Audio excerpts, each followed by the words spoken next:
दोस्तों नमस्कार। तो मेरा ही नाम है सुनील और आप देख रहे हैं बोर्ड क्रैकर्स। दोस्तों आज के इस वीडियो में हम लोग क्लास 10th हिस्ट्री के पहले चैप्टर से दीर्घ उत्तरीय प्रश्न जो कि बहुत ही ज्यादा महत्वपूर्ण है कि जर्मनी के एकीकरण में बिस्मार्क की क्या भूमिका थी, इसका वर्णन कीजिए। यह क्वेश्चन यदि आपसे पूछेगा तो 5 मार्क्स में पूछेगा और नहीं पूछेगा तो एक भी नंबर में नहीं पूछेगा। हाँ, ऑब्जेक्टिव 1-2 जरूर यहाँ से मिल सकता है, तो आप वीडियो को पूरा देखना। और यदि यह क्वेश्चन आ गया तो यह तो पूरे का पूरे 5 मार्क्स में ही पूछता है। और याद रखना कि यह क्वेश्चन जो है यह VVI है, यानी कि very very very very very important यह क्वेश्चन है। तो आइए जानते हैं कि इसका आंसर क्या होने वाला है कि जर्मनी के एकीकरण में बिस्मार्क की क्या भूमिका थी। तो आइए यहाँ पे देखिए इसका आंसर क्या हो जाएगा।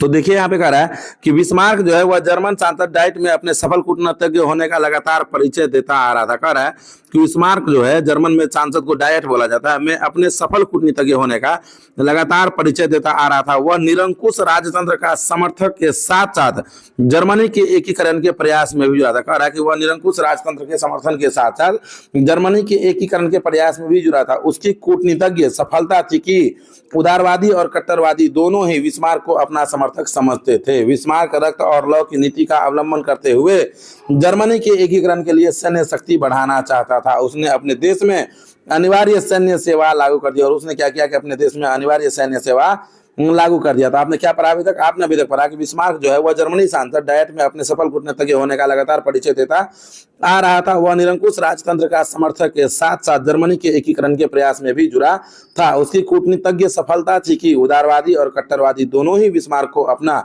समर्थक समझते थे। बिस्मार्क रक्त और लौ की नीति का अवलंबन करते हुए जर्मनी के एकीकरण के लिए सैन्य शक्ति बढ़ाना चाहता था। उसने अपने देश में अनिवार्य सैन्य सेवा लागू कर दी। इतना आपने पढ़ा। अब आगे देखिए, यहाँ पे देखिए क्वेश्चन 5 मार्क्स का है तो आंसर तो लंबा होगा ही, नहीं तो फिर 5 मार्क्स मिलेगा कैसे? तो देखिए अब कह रहा है कि बिस्मार्क ने प्रसा को मजबूत करने का प्रयास किया। और बिस्मार्क ने क्या किया कि प्रसा को मजबूत करने का प्रयास किया ताकि जर्मनी के एकीकरण में ऑस्ट्रिया के अवरोध खड़ा करने की स्थिति में नहीं रहे।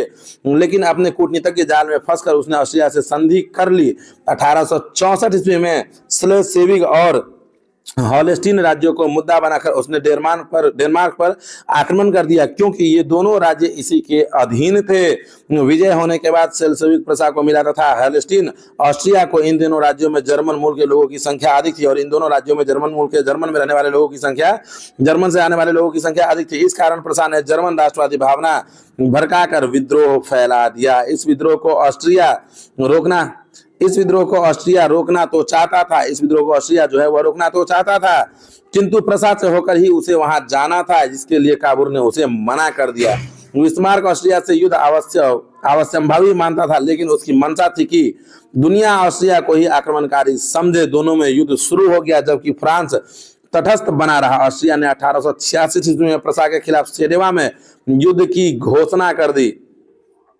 आगे देखिए यहाँ पे क्या कह रहा है, युद्ध की घोषणा कर दी। संधि के अनुसार आगे देखिए यहाँ पे कह रहा है कि संधि के अनुसार प्रसा के पक्ष में इटली ने ऑस्ट्रिया पर आक्रमण कर दिया। अतः ऑस्ट्रिया दोनों ओर से घिर गया और बुरी तरह हार गया। फलस्वरूप ऑस्ट्रिया का जर्मन क्षेत्रों पर से प्रभाव समाप्त हो गया और ऑस्ट्रिया का जो है जर्मनी क्षेत्रों पर से प्रभाव समाप्त हो गया। अब जर्मन एकीकरण पूरा करने के लिए थोड़े क्षेत्र पर ही अधिकार बाकी था। वह इस तरह पूरा हुआ कि फ्रांस ने प्रसा पर आक्रमण किया और हार गया। 10 मई 1831 को फ्रैंकफर्ट में संधि हुई। इसमें संपूर्ण जर्मनी क्षेत्र एक साथ मिल गए और जर्मनी का एकीकरण पूरा हो गया। बिस्मार्क की कूटनीति सफल रही।